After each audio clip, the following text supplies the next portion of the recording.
வணக்கம். ஈரானின் supreme leader Mustafa கமேனியின் சபதம். அமெரிக்காவை, இஸ்ராயலை இதற்கு மேல் நாங்கள் விடமாட்டோம்.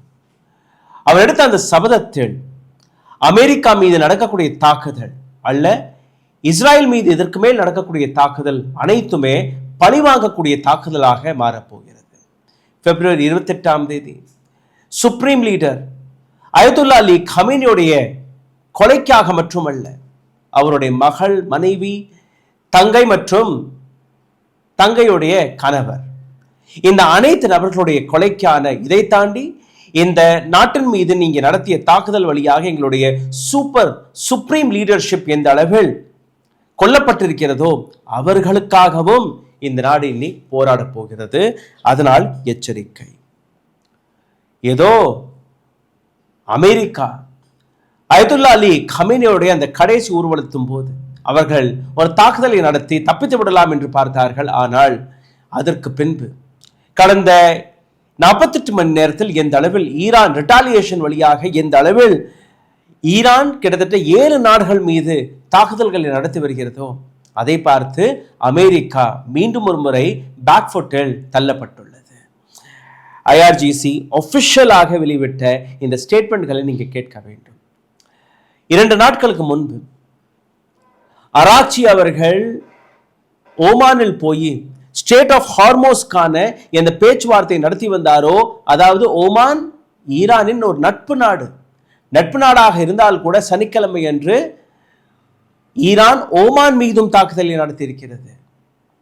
சனிக்கிழமை மற்றும் ஞாயிற்றுக்கிழமை. அப்போ ஈரான் மிக தெளிவாக ஒரு விஷயத்தை எடுத்து வைக்கிறது. நீங்க எங்களுடைய நட்பு நாடாக இருந்தாலும் பிரச்சனை இல்லை, நீங்க யாராக இருந்தாலும் எங்களுக்கு பிரச்சனை இல்லை, கவலை அல்ல. உங்களுடைய மண்ணிலிருந்து எங்க நாட்டிற்கு எதிராக நீங்க அமெரிக்காவுடைய இராணுவத்திற்கு இடத்தை கொடுத்து அங்கிருந்து ரீஃபியூலிங் ஆக இருக்கட்டும், அல்ல ஃபிளைட் டேக் ஆஃப் ஆக இருக்கட்டும், அல்ல மிசைல்ஸ் உங்களுடைய மண்ணிலிருந்து எங்க நாட்டின் மீது வந்தால் நீங்களும் எங்க நாட்டுடைய எதிரிகள். அப்போ நீங்க எச்சரிக்கையாக இருங்கள், உங்கள் மீது தாக்குதல் நிச்சயமாக நடக்கும். குவைத்ல இருந்து வரக்கூடிய இந்த காட்சிகளை நீங்க பார்க்க வேண்டும். குவைத் வேணா சொல்லலாம், எங்களுடைய ஏர் டிஃபென்ஸ் சிஸ்டம், அமெரிக்கா வழியாக எங்களுக்கு கிடைத்த அந்த ஏர் டிஃபென்ஸ் சிஸ்டம் எல்லாத்தையுமே பாதுகாத்து வைத்திருக்கிறது. எந்த விதமான தாக்குதல் இங்கே நடந்தால் கூட நாங்கள் சேஃபாக இருக்கிறோம் என்று. ஆனால் அதே குவைத்தின் செய்தி ஊடகம் த கிராடில் வழியாக வெளிவந்த இந்த ரிப்போர்ட்டை நீங்கள் கேட்டீர்கள்னா, ஈரான் வழியாக நிச்சயமாக குவைத் மீது தாக்குதல் நடந்திருக்கிறது. இதில் அமெரிக்காவின் பல இராணுவ வீரர்கள் காயமடைந்திருக்கிறார்கள். அல் மயாதீன் உடைய ரிப்போர்ட் படி நீங்கள் கேட்டீர்கள்னா, குவைத்தின் டிஃபென்ஸ் மினிஸ்ட்ரி கொடுத்த தகவல் படி குவைத்தின் ஆயில் கம்பெனி ஷாய்பா போர்ட்ல இந்த தாக்குதல் நடந்திருக்கிறது. ட்ரோன் வழியாகவும் நடந்திருக்கிறது, மிசைல் வழியாகவும் நடந்திருக்கிறது. ஆஃப் ஷோர் ஆயில் கம்பெனிஸ், அமெரிக்காவுடைய அமெரிக்கன் இன்வெஸ்ட்மெண்ட் இந்த கம்பெனிஸ்கள் மீது இருக்கிறது. அதனால் இவர்களும் எங்களுடைய லெஜிட்டிமேட் டார்கெட் என்று அவர்கள் கூறியிருக்கிறார்கள். அதாவது அமெரிக்காவுடைய இன்வெஸ்ட்மெண்ட் எங்க இருந்தாலும் அல்ல, அமெரிக்கா ராணுவம் எங்க இருந்தாலும் அந்த இடத்தை நாங்க தாக்குவோம்.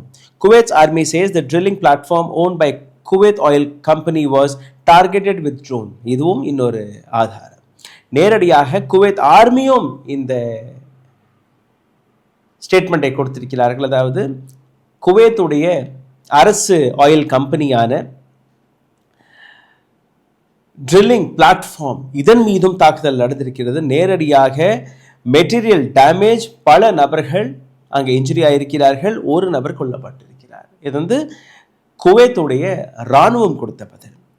ஈராக் பார்டர்கள்லையும் கிட்டத்தட்ட 3 இடங்களில் மிசைல்ஸ்களை வைத்து தாக்குதலை நடத்தியிருக்கிறார்கள். அதாவது முதல் 40 நாட்கள் வரை எந்த போர் நடந்ததோ அதே நிலைக்கு மீண்டும் ஒரு முறை ஈரான், அமெரிக்கா, இஸ்ராயல் போல் மாறிவிட்டது.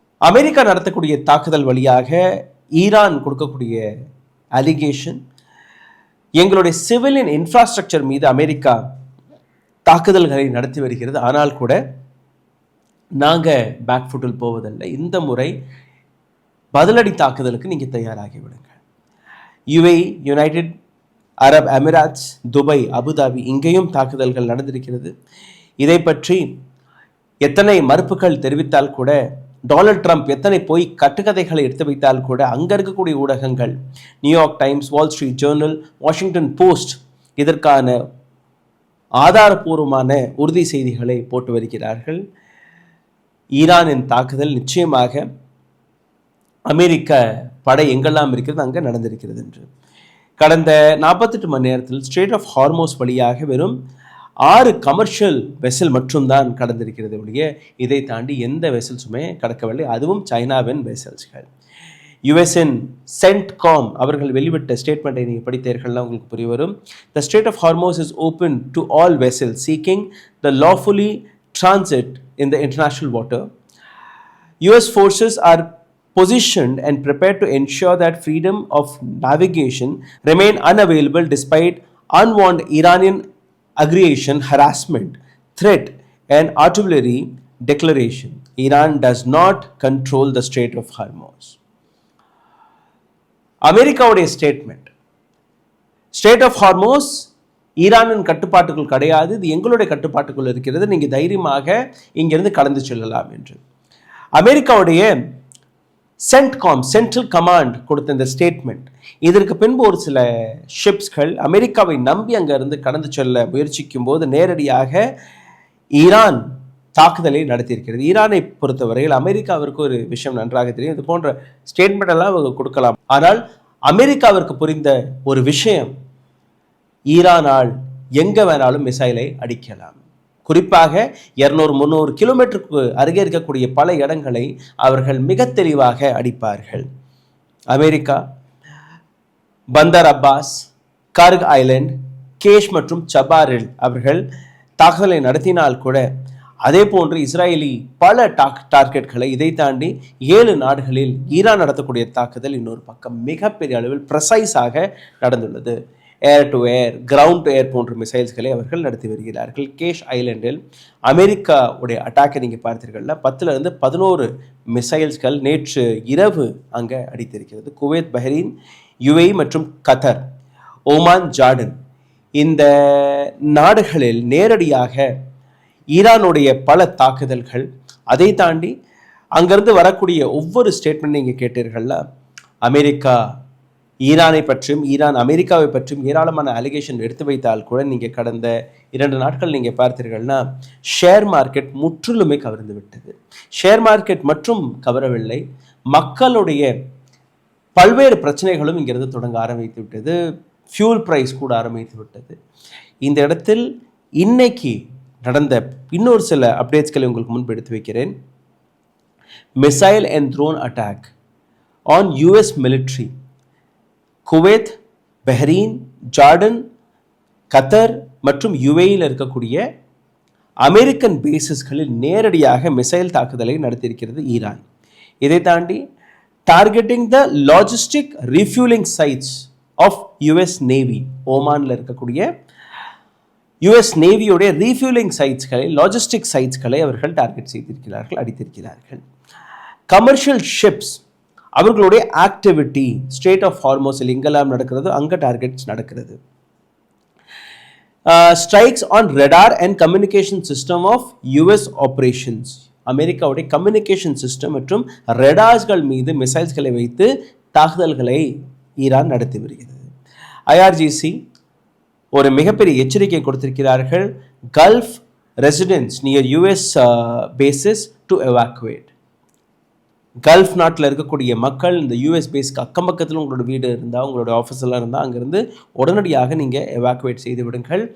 இதற்கு மேல் இந்த இடத்தில் பலத்த தாக்குதலுக்கு நாங்கள் தயாராகிவிட்டோம் என்று அயத்துல்லா அலி கமேனி அவர்களுடைய மரணத்திற்கு பின்பு நடந்த ஒரு மிகப்பெரிய ரெட்டாலியேஷன் தாக்குதலாக இது பார்க்கப்படுகிறது. கத்தரில் அது போன்ற ஒரு மிகப்பெரிய தாக்குதல் யூஎஸ் ஏர்ஃபோர்ஸ் ஆக்டிவிட்டின்னு நீங்கள் பார்த்தீர்கள்னா E-3G ஆகாஷ் மற்றும் KC-135S இது போன்ற விமானங்களை பிரின்ஸ் ஆஃப் சுல்தான் ஏர்போய்ஸ் சவுதி அரேபியாவிலிருந்து கிளப்பியிருக்கிறார்கள். இதை தாண்டி KC-135 அல் ஒதித் ஏர்போர்ட் கத்தர்லேருந்து கிளம்பியிருக்கிறது. அல் தஃப்ரா யுஏஇலிருந்து மற்றும் தெல் அவீவ் இது போன்ற பல்வேறு இடங்கள்லேருந்து அங்கே இருக்கக்கூடிய ஏர்பேசஸ்லேருந்து பஹ்ரைன்லேருந்து இந்த ஏர்கிராஃப்ட்ஸ்கள் கிளம்பும்போது இதற்கு நேரடி பதில் கொடுத்த முஸ்தபா கமேனி அவர்கள், எங்கள் நாட்டின் மீது எந்த நாட்டு மண்ணை பயன்படுத்தினாலும் அந்த நாடும் எங்களுக்கு எதிரிகள், நாங்கள் அவர்களை சும்மா விட மாட்டோம். இதை தாண்டி டொனால்ட் ட்ரம்ப் அவருடைய திமிர் பேச்சு எங்கேயுமே அடக்க முடியாது. டொனால்ட் ட்ரம்ப் கொடுத்த பதில், they promised to make deal with yesterday and made perfect deal. எங்களுக்கு ஒரு டொனால்ட் ட்ரம்பை பொறுத்தவரையில் டீலை தாண்டி அவர் பேசுவதில்லை. Because he is a businessman. எத்தனை மக்கள் அழிந்தாலும் எங்களுக்கு பிரச்சனை இல்லை. டொனால்ட் ட்ரம்ப்போடைய பார்வை அந்த ஸ்டேட் ஆஃப் ஹார்மோஸ்லேருந்து அவர் எப்படி பணத்தை கறக்கலாம் என்று தான். இதை தாண்டி அவருக்கு வேறு எதுவுமே அந்த இடத்துல இருந்து இன்ட்ரெஸ்ட் கிடையாது. நீங்கள் பார்த்தீர்கள்ல, போர் தொடங்கும் போது அப்படியே ஷேர் மார்க்கெட் ப்ரைஸ் அதிகரிக்கும். போர் முடிஞ்ச ஒரு 2-3 நாளில் நீங்கள் பார்த்தீர்கள் அப்படியே ஷேர் மார்க்கெட் கவர ஆரம்பிக்கும். இதில் நாங்கள் எடுத்து வைக்கக்கூடிய ஒரே ஒரு அட்வைஸ் டு காமனர், முக்கியமாக மிடில் கிளாஸ், ஷேர் மார்க்கெட்டில் கொஞ்சம் கொஞ்சமாக இன்வெஸ்ட் செய்தே வருகிறீர்கள். தயவு செய்து அடுத்த ஒரு 3-4 மாதங்கள் வரை நீங்கள் ஃபிக்ஸ்ட் டிபாசிட்டில் இன்வெஸ்ட் பண்ணுங்கள், நீங்கள் மற்ற இடங்களை இன்வெஸ்ட் பண்ணுங்கள். ஆனால் ஷேர் மார்க்கெட்டில் இந்த 10,000, 15,000, 20,000, 30,000, 50,000 இப்படியெல்லாம் நீங்கள் போடுறீங்க இல்லையா, அது கொஞ்சம் தவிருங்க அடுத்த 3 மாதத்துக்கு.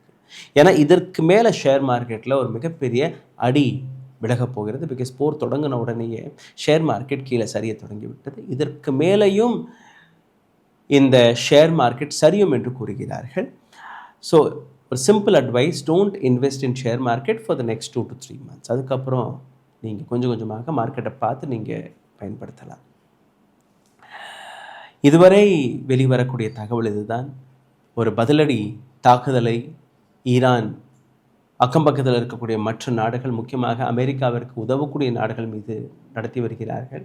அமெரிக்கா எப்படியாவது இந்த ஸ்டேட் ஆஃப் ஹார்மோஸை கைப்பற்றி விடலாம் என்ற ஒரு முயற்சியில் இருக்கும்போது, ஸ்டேட் ஆஃப் ஹார்மோஸை மற்றும் நாங்கள் எந்த காரணத்தை காட்டியும் கைவிடப் போவதல்ல என்கிற ஒரு விஷயத்தை அவர்கள் தெளிவாக எடுத்து வைத்திருக்கிறார்கள்.